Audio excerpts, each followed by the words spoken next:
Yo, everybody, Justin Jaynes dropping another video here for the 10-7. Kind of in response to Huzaifa's video. A couple things I want to go over. This video is about Michael Chandler. The three things I want to go over is his cheating allegations, the matchup between him and Patty, and him as a person, outside the ring, the type of character he has. And we're going to just jump right into it with this matchup. You guys know earlier this week I talked about how I thought Mike Chandler being the dog in this fight, I couldn't really see how he was the dog.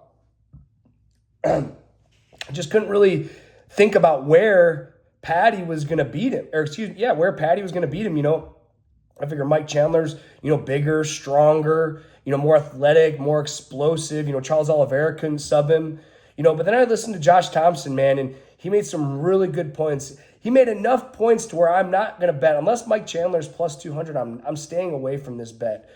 He talked about Mike Chandler's age, how he's getting up there in age, how he doesn't wrestle in his fights anymore, how he's went from, looking like a good boxer, back when he was in Bellator throwing straight punches, when he fought Pitbull, he hit him with that beautiful right hand to knock him out. He's gotten back to this very loopy, overly aggressive style that he feels, Patty's going to try and take advantage of and be able to get him to the ground.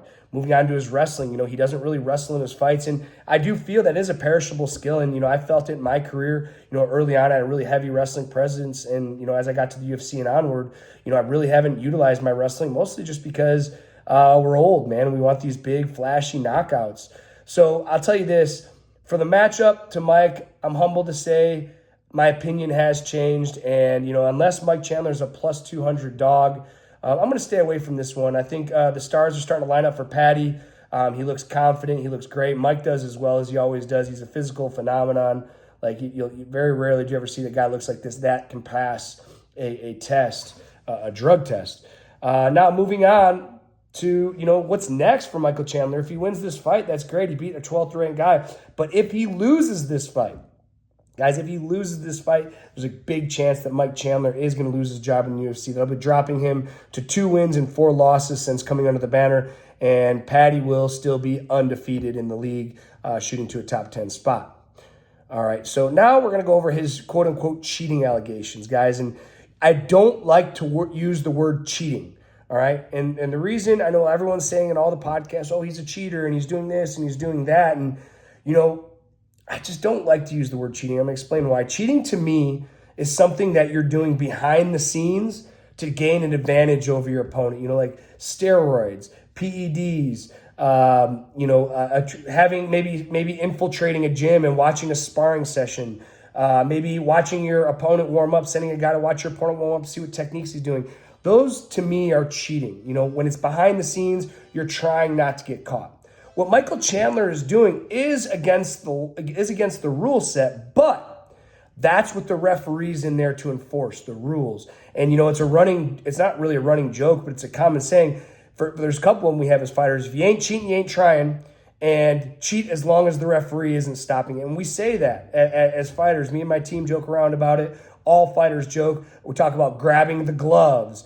We talk about, there's just a lot of different techniques that we actually talk about and how to get away with them. So if it's the referee's job to make sure they're following the rules. I don't think it's cheating, quote unquote, when people aren't following the rules, because again, it's the referee's job to make sure they do. Now, cheating isn't the right word, but dirty is the right word. Now, if Mike Chandler is doing all these nefarious techniques and he's getting away with them, he is a dirty fighter, dripping blood into Dustin Poirier's face.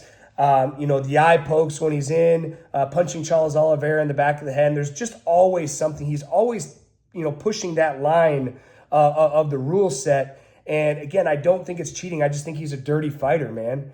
And, a lot of people are like, man, he's so dirty in the ring, and he pretends outside of the ring that he's this nice guy that, has adopted all these kids, and he's such a great guy for the community, and all fighters talk about how nice he is, in person. And I can vouch for that. Me and Mike trained together a long time ago, maybe 10, 15 years ago at Extreme Couture. He was always really nice to me, really respectful. He was on his up and up.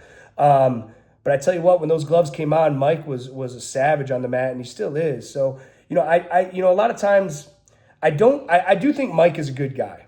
And let me tell you why. It's out of all his charity work, out of, how he conducts himself out of the ring, he's a great guy. Now, you have to understand when you're an MMA fighter, you have a switch, man. And we always say we have that monster hiding inside of us, man. And I can relate to that, because when I get into the cage and that cage door shuts, you got to turn into a different person. You got to turn into an animal. You got to be able to do whatever it takes to win that fight, because your job is on the line. So I totally get that. I don't think Mike Chandler is a bad guy from him being a dirty fighter. I just think he's a dirty fighter, man. And I think fighters know that, and they're starting to realize it. And, Patty said in this fight he's going to talk to the referee beforehand about some of Mike's dirty antics. I think that's more than warranted. But as a whole, I don't think Mike's a bad guy. I just think that when he gets in the cage, he turns into another animal, man. And most of us fighters do. I can't even remember most of my fights, because you get in this like alter ego per se of being a fighter. And, it's not natural to want to get in and hurt somebody until, if the referee doesn't stop a fight, like, you have to kill your opposition, essentially. We're playing literally a game of life and death. If I slap on a rear naked choke on somebody and the referee doesn't stop it, I'm going to choke them until they're dead, man. And, to have that kind of mindset to get in there to kill or be killed, you got to be a little crazy, man. And I'm just reiterating again, I do not think Mike Chandler is a bad guy. I just think he changes into a different animal when he gets in the cage. Guys, tell me what you think. For this fight, I'm staying away from the betting line. If Mike Chandler shoots up to a plus 175, plus 200, I'll take it. But other than that, I'm staying away. Josh Thompson made some really incredible points to deter me from doing that. And I don't think Mike Chandler's a cheater. I just think he's a dirty fighter, and I think he's a good guy overall. Anyways, guys, in the comments, tell me what you think.